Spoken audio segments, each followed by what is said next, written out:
Hello. Hi, my name is Juan Camilo Perez, and I am showing my infographic report for International Feminist Perspectives. So this is my first infographic, and for Asia, I chose to do the Indian Women's Program from 1970s to 1980. And here I have so how I formatted this is I have my two sources here. So this is from a book called Film, Radio, Television, and this is from Frontline. And then on the side here, I have usually a message of sorts. So for the Indian movement, I put symbolism because in this movement there were two main words. So Latinus, or I'm sorry, I don't speak Hindi, but Latinus and Thalis, rolling pins and plates. So the movement, the women were called Latinus, rolling pins, and they used rolling pins and plates to show like patriarchal society and how they were fighting against that. And the reason why is because they have been marginalized to the point where they were not seen on equal footing as men. So they were seen as a more insignificant minority when women make half the population, of course. So that's really what the 70s and 80s were about. And to do this, they infiltrated radio stations and films and to spread their message to show that women are on equal footing as men. And then from Frontline here, in 1977, the day of emergency, created a powerful protest, and as they put it, built a resistance at a scale independent India had never witnessed. So they basically ever since the British Raj, this movement was the biggest movement that India had ever seen. And in the the height of this movement was in 1983 when a murder case of many women brought an uproar in India, which made the government change the marriage laws to be more favorable toward women. And this change in legal language also helped women gain more in terms of education and a voice inside society. So it wasn't just to be heard, but they also were given more opportunities at the end of this movement. And then for Africa, I did mine on hashtag total shutdown, which was a movement in South Africa in August 2018, which this is actually not from 2018. This is from 2021, but thousands of South African women mobilized nationwide under the total shutdown campaign, marching to demand urgent action against gender-based violence rooted in a system found in misogyny. And then in a follow-up report done a few years later in 2024, the United Nations highlighted the strength and progress South Africa had enacted and implemented strong policies and policing measures to confront femicide, which, as you can see, became a new term specifically because of South Africa in 2021, which I took from UN Women. And this resulted in greater collaboration between local police forces and the government forces to ensure peace and protection of women in South Africa. So the reason why total shutdown happened is because in 2018 there was an incident where ge gender-based violence was at its highest and peaked.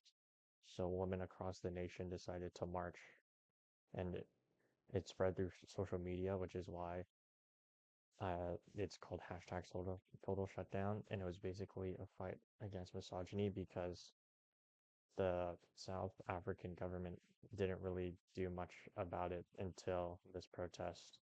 And then they were forced to give concessions. But as you can see, in 2021, it wasn't enough. And a new term called femicide was created because of it. And that's why 3 years after that, so 6 years in total, the protests erupted again, and this is where this image comes in. And I just thought this was interesting, but it notably happened every 3 years. So yeah, so this so there were a total of three hashtag total shutdowns, and who knows, maybe in 2027 it might appear again, but it's basically a fight for women to be taken seriously in like murder cases that specifically target women, but also for sexual assault and stuff like that. So yeah, and for the Americas, I did hashtag free the nipple. I remember this movement myself because I thought it was really weird, and I was actually curious to see what the point of it was. So I have my two articles here, New York Times and Western University. And the Western University is actually the most interesting one, but I'll get to that in a second. But the New York Times article talks about how in New York and, well, really in big cities in general, but it's like mainly New York City, there there was a movement to hashtag free the nipple, which basically they, they argued that women should be topless because it's unfair to them that men can be topless and it's seen as like a normal thing, but like women cannot be topless in public. And it was actually growing when this New York Times article came out in 2015, like astronomically is what the word they use. And it's definitely a strange one. The way they argued it was a fight against societal norms. So women should be on an equal footing as men, and therefore they should be able to be shirtless in public. And the way they did this was they made a book club because in New York State, it's actually legal for women to be topless, which I didn't know, but apparently it is.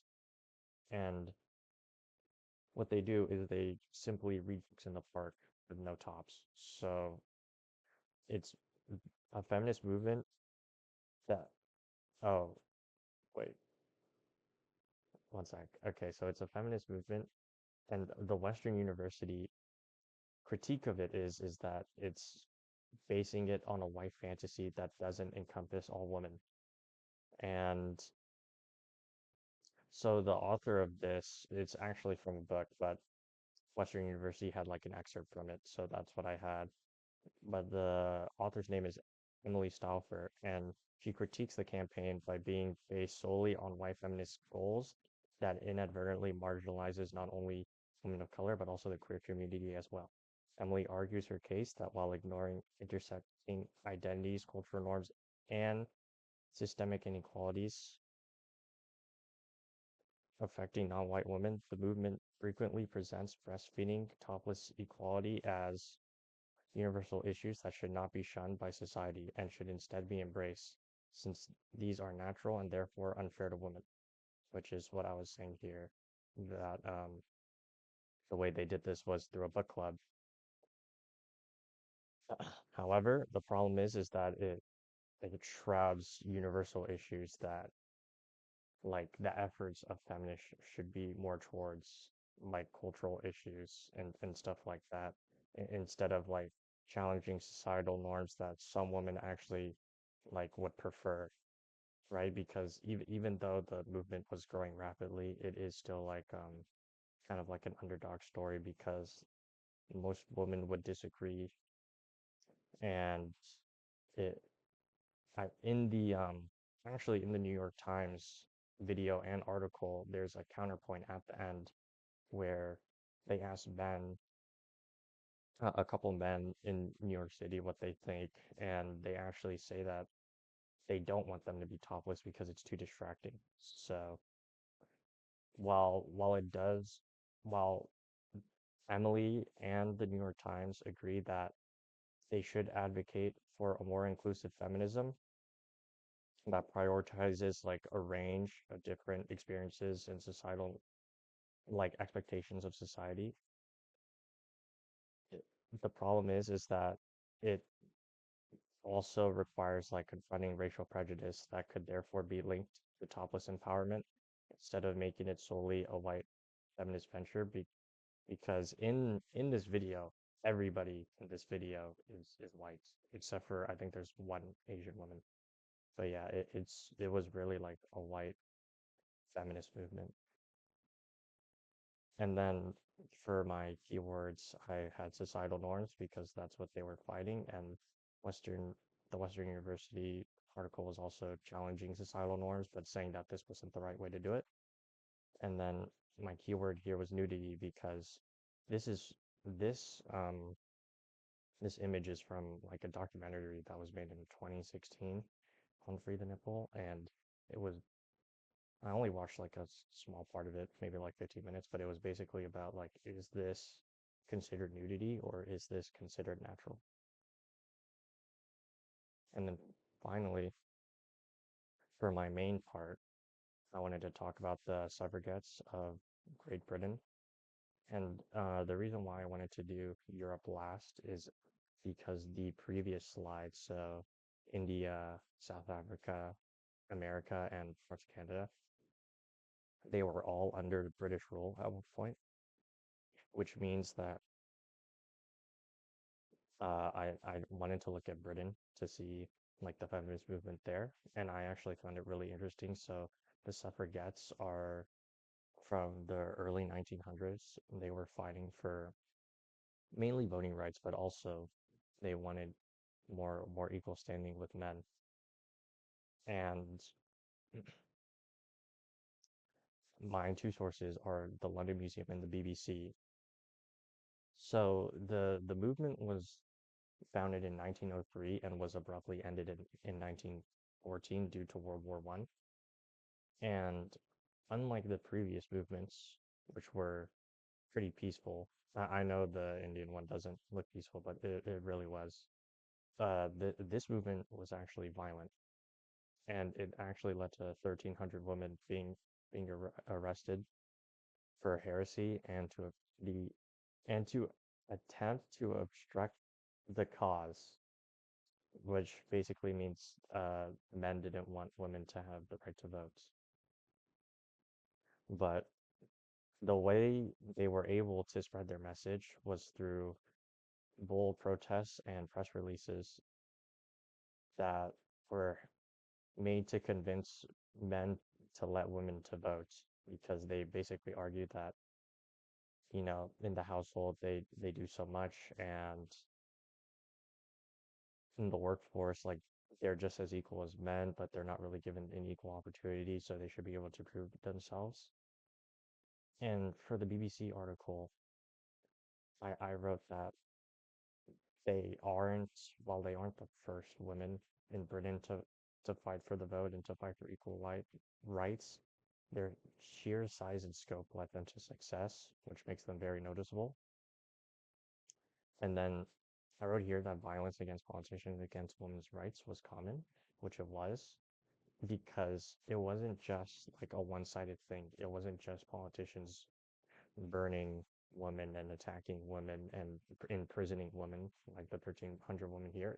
It was a two-sided affair. So politicians who didn't fall in line with the movement also had their houses burned and they were also sent death threats and all that. So it was a really like different tone from the previous slides. And this movement actually gave the saying deeds not words, which I didn't know until researching it. This is pretty famous because it's like the saying actions or words don't speak for itself, but actions speak like 1,000 times more or whatever. It's like the same thing, and I've heard this saying many times, and I thought it was interesting that it arose from this movement. So this saying came by basically being that if you want women's rights, then you have to fight for it, but you shouldn't just advocate for it like verbally, like you have to fight for it.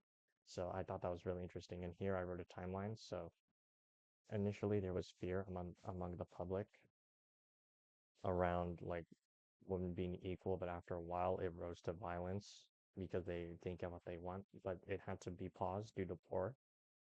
And then during the war, and this is the most interesting part, the war is actually what brought them their success because while the men were fighting in the front lines during World War One, the women obviously had to take over like the finances and the supply lines and factory jobs to supply the men on like during the war front.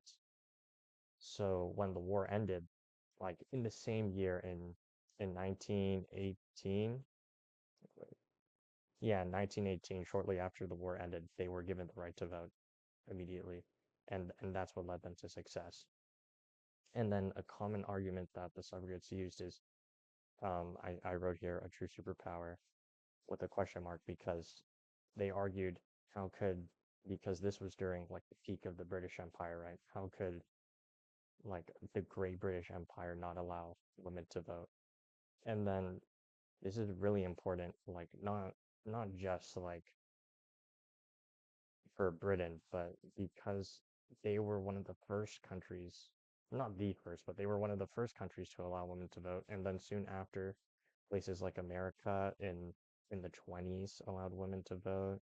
In Canada soon followed because I mean I guess they were a dominion, but other countries soon followed suit because since Britain was like the main de facto superpower at the time, the fact that they gave women the vote, like feminists across the world also gave women the vote.